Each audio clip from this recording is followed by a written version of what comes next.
7-8 августта Кой Таш айылында болгон окуядан кийин күч органдары биргеликте биринчи жолу маалымат жыйынында журналисттер менен жолугушту. Жалпыга маалымдоо каражаттардын өкүлдөрүнүн суроолоруна УКМКнын башчысы Орозбек Опунбаев, Ички иштер министринин башчысы Кашкар Жумшалиев жана башкы прокурор Өткөрбек Жамшитов жооп беришти. Алгач эле сөз алган Өткөрбек Жамшитов Атамбаевдин тарапташтарына карата 8 кылмыш иши козголгонун айтты. Анын айтуусу боюнча алар массалык башаламандыкты уюштуруу, адам өлтүрүү, барымтага алуу дагы 4 иш адам өлтүрүүгө жана бейбаштык фактылар боюнча. Башкы прокурор белгилегенде курамына тергөөчүлөр кирген ведомство аралык комиссия түзүлдү.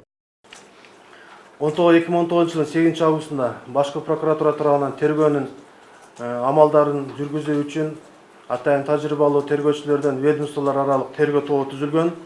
УКМКнын башчысы Орозбек Опунбаев маалымат жыйыны учурунда мурдагы президент Алмазбек Атамбаев анын үйүнө жасалган чабуулга кандай даярдык көргөнүн айтып берди. Опунбаев белгилегендей, биринчи күнү чабуулга Альфанын 57 кызматкери, 5 ыкчам кызматынын өкүлү жана 3 башкармалыктын жетекчилери катышкан. Всех моих сотрудников, их было 57 на сегодняшний день, я могу сказать, Альфы и 5 оперработников. 3 начальника управления участвовали там. Ички иштер министри Кашкар Жумшалиев болсо мурдагы президент Алмазбек Атамбаевдин тарапташтары бийликти күч менен басып алууну көздөгөнүн, мындай маалымат алдын ала алынганын жана ага бөгөт коюлганын билдирди.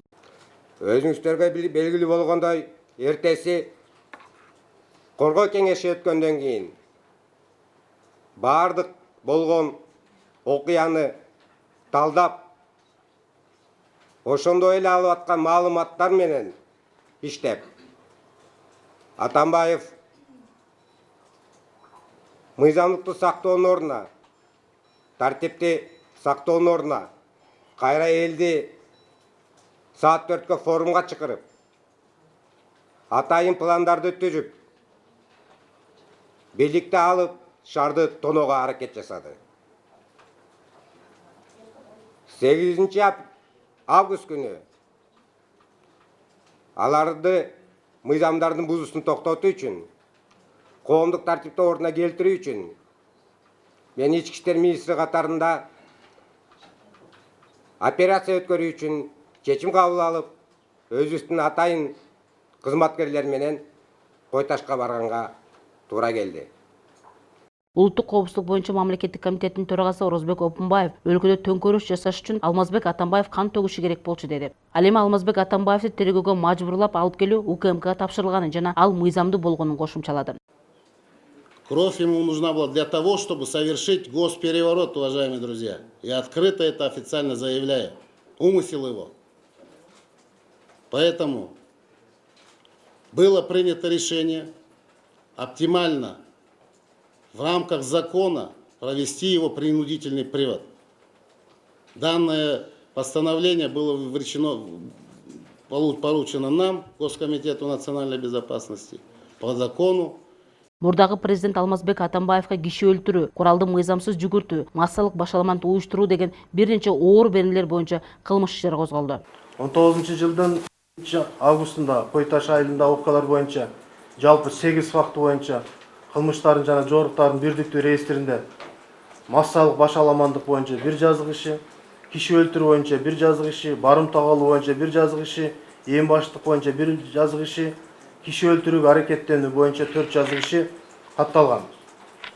Белгилүү болгондо Атамбаевди кармоо боюнча Опунбаев Сооронбай Жээнбековго 5 вариантты көрсөткөн экен. Бирок президент курал колдонуп ок атылбасын, эл жапа чекпесин деп эскерткен дейт УКМКнын төрагасы. Эң башкысы Опунбаев бул операция качан жасалат жана кайсыл вариант колдонулорун өлкө башчысы менен талкуулаган эмес, чечимди өзү кабыл алган. Президент, естественно, 5 вариантов, которые были представлены нашим штабом, я как главнокомандующему доложил уважаемому Сооронбаю Шариповичу, что есть вот такие моменты, и мы должны их решать в правовом поле. Я открыто хочу сказать, что Сооронбай Шарипович дал жесткое, конкретное указание. Самое главное — не применять оружие огнестрельное. Первое. И второе, чтобы не было гражданского населения, ни одной жертвы, никаких это самое. То есть вот это первая задача была поставлена им. А то, что время проведения, когда... Это все я оставлял за собой, потому что я исходил от оперативной обстановки и принятия какого варианта лучше по захвату, по приводу, Просто это не спецоперация. Мен жаңа эле сизге айттым. Это мероприятие болгон. Президент турганда кайсы укугу бар мунун? Кандай укугу бар мунун? Ким укук бериптир? Укукту эч ким берген жок. Эмне үчүн? Балким президент анда башка милицияны жибермекпи? Бул эмнеге барат өзү? Жок, бу жерде андай эмес. Бу жерде бул Ички иштер министри Кашкар Жунушалиев Алмазбек Атамбаев кармалгандан кийин кечинде бийликти басып алып шаарды талап тонууга аракеттер болгонун маалымат жыйынында айтты. Алардын аркасында азыркы жана мурдагы депутаттар бар экендигин айтып, тергөө жүрүп жаткандыктан убак сааты келгенде аты жөнү айтыларын кошумчалады. Ошол эле учурда жаш балдар менен арасындагы соттолгондор жана наркомандар менен бийликти алып шаарды тоноп ызы чуу салганга аракет жасашты. Ошолордун аркасында аларды уюштурган мурдагы жана азыркы депутаттын бар экенин мен сиздерге айта кетем. Азыр тергөө учурунда тергөө жүрүп атат. Тергөөнүн негизинде кийин керек болсалардын аты жөнүндө айтабыз. Ал эми Мирбек Айтикеев, Кундуз Жолдубаева, Назгүл Мамытова, Дмитрий Ложников жана депутаттар Асель Кодуранова, Ирина Карамушкина кесибине карап же башка себеп менен эмес тергөөнү ачык айкын болуш үчүн чакырылууда, деди башкы прокурор. Мирбек Айтикеев, Жолдубаева, Кундуз, Мамытова, Дмитрий Ложников. Себеплер 7-8 Карамушкина депутат, Кодуранова 7-8 болгон окуяны бүт барып көрүшкөн. Иштин жагдайы, иштин объективдүү ар тарапты толук тергелүү үчүн бул адамдарды дагы кийинки башка күбөлөрдө тактап сурайбыз.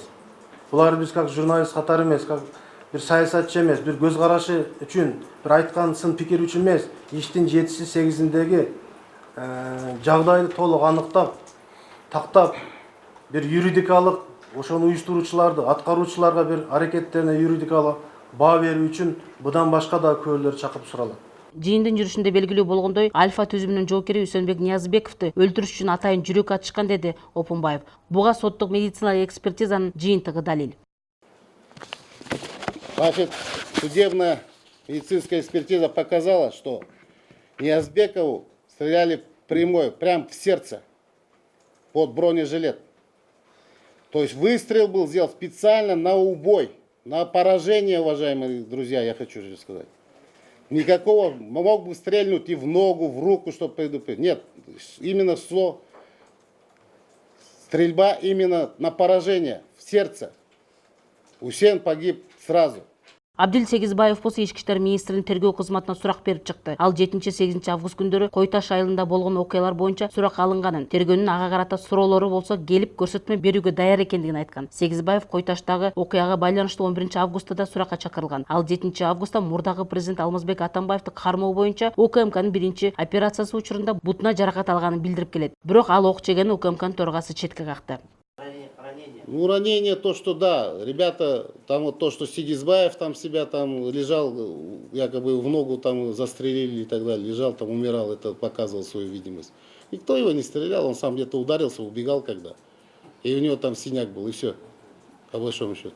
Улуттук коопсуздук боюнча мамлекеттик комитеттин 9 башкармалыгынын мурдагы мамлекеттик күзөт кызматы, мурдагы президент Алмазбек Атамбаевди кайтарган 2 кызматкердин иш-аракеттерине юридикалык баа берилет. Бул тууралуу УКМКнын иликтөө башкармалыгынын орун басары Сагынбек Самит уулу Бишкекте өткөн басма сөз жыйынында айтты. Ал Атамбаевга бөлүнгөн 2 кызматкер мыйзам боюнча мурдагы президентти коргошу керек экенин, бирок Атамбаевди кармоого барган УКМКнын жоокерлеринин буйругуна баш ийүүгө милдеттүү болгонун билдирди. Тилекке каршы алар Атамбаев менен бирге качып кетип, анын үйүнө жашынып алган. Муну менен алар бийлик өкүлүнүн мыйзамдуу талабына каршылык көрсөтүүгө шерик болуп катышты. Тергөөнүн жүрүшүндө алардын аракетине юридикалык баа берилет, деди Сагынбек Самит уулу. УКМКнын 9 башкармалынын 2 кызматкери 8 августта мурдагы президент Алмазбек Атамбаев менен кошо кармалган. Сотрудников госохраны, они не подчинились этим требованиям, вместе с Атамбаевым укрылись у него дома и оказались соучастниками в сопротивлении, да, действиям, законным требованиям представителей власти. В этой части в ходе следствия их действие будет на юридическую оценку. Айта кетсек, Алмазбек Атамбаев 8 августта ИИМдин атайын операциясынан соң камакка алынган. Бишкектин 1-Май райондук соту 9 август күнү аны Крым төбөлү Азиз Батукаевдин иши боюнча кылмышка шектүү катары караган тергөө материалдары негизинде анын бөгөт чарасын аныктап, 26 августка чейин абакта кармоо тууралуу чечим чыгарган. Кой Таш айылындагы 7-8 август күндөрү Алмазбек Атамбаевди кармоо операциясында Альфанын бир жоокери каза болуп, жалпысынан 136 адам жаракат алган. Ал эми бүгүн премьер-министр Мухаммедкалы Абылгазиевдин буйругу менен Ички иштер министринин орун басары Курсан Асанов кызматынан бошотулду. Бул тууралуу Ички иштер министрлигинин басма сөз кызматы кабарлады. Маалыматта Ички иштер министринин ички ийгиликтөөлөр кызматы 7-8 августтагы окуянын жүрүшүндө массалык башаламандыкты алдын алууда коомдук коопсуздукту сактоодо Алмазбек Атамбаевди кармап алып келүүгө багытталган иш-чаралардын жүрүшүндө Ички иштер министринин орун басары Курсан Асановдун ишмердүүлүгү боюнча кызматтык иликтөө жүргүзүлдү деп айтылат. Кызматтык иликтөөнүн жыйынтыгы менен милициянын кызыкчылыгын саткандыгы жана ага карата ишенимдин жок болгондугу аныкталгандыгы үчүн Ички иштер министринин орун басары кызматынан Курсан Асановду бошотуу тууралуу сунуш киргизилген. Учурда кызматтык иликтөөнүн жыйынтыгы башкы прокуратурага юридикалык баа бериш үчүн жиберилди.